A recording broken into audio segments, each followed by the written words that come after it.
you know, that's a challenge for me is, I designed this thing, this we call it the Foam Runnr, and we built a factory for it in Cody, and you can make these in 25 minutes. And what I'm saying about design, I was talking to one of the just awesome designers that we just got over at Yeezy. We got like this amazing crew. We got guys that Nike sued us for, and one of these guys, I was trying to hire him for 2 years. He had a non-compete. He had to go surf for a year, and now he's in. And when he does his CAD drawings, it's almost like one shot, one kill. Sometimes you design stuff, you got to do it like 5, 8 times. Like his first one is so close to being ready to go to market because he sketches in a certain kind of way. And for the longest, we said, let's.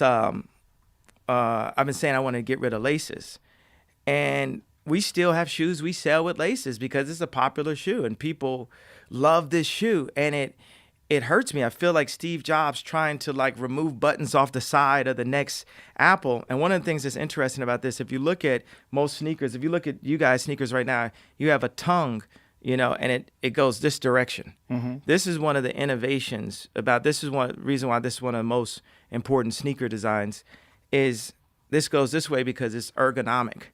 And I remember putting it on and being uncomfortable with wearing it because I'm so used to like the way like a Jordan or something fits with my jeans. And I remember talking to Kobe and him talking about having to make sneakers that fit with jeans. And that was a big thing because, that's what we grow up. We grow up wearing, Kanye jeans and Jordans or something like that. So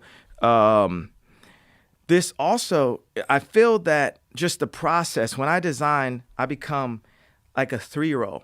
I have to go to my gut. I have to forget everything I know and really focus in to what I feel. Like some straight Jedi Yoda, or like, if I could grab that water bottle, like wouldn't it have been cool if I just did it right now? I should have had a magnet on there that you'd be like, yo, this dude's a wizard.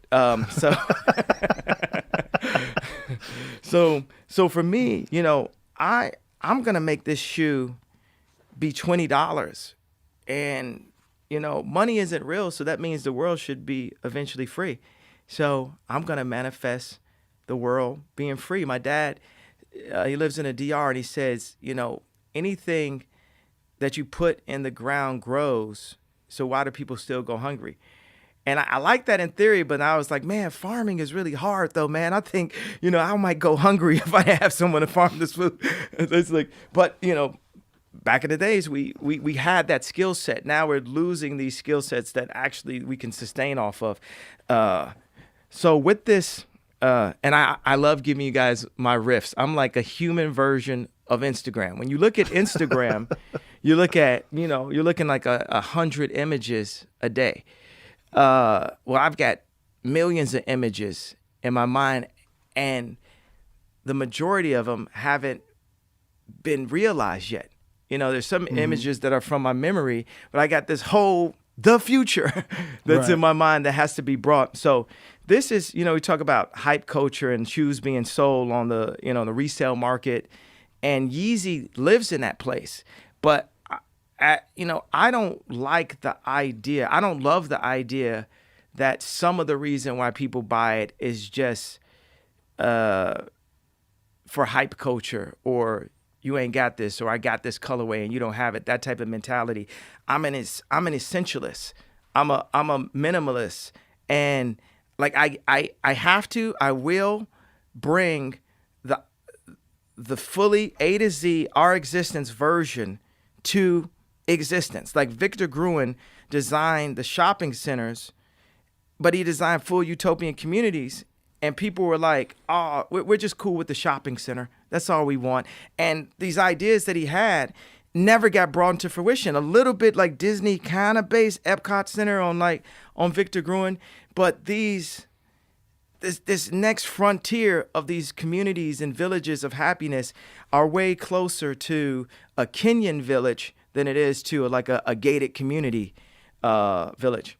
But one of the things about your this aversion to hype culture, one of the good things about the hype culture is if people get into your products, they're going to get into you, and they're going to get into your ideas.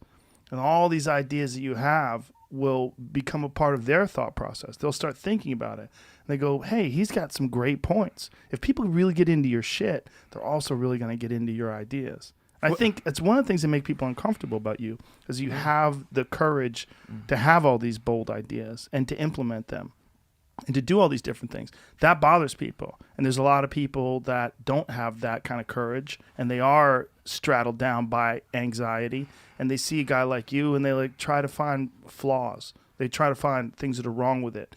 Instead of looking at the positive aspects of it, they'll only concentrate on the negative aspects of it.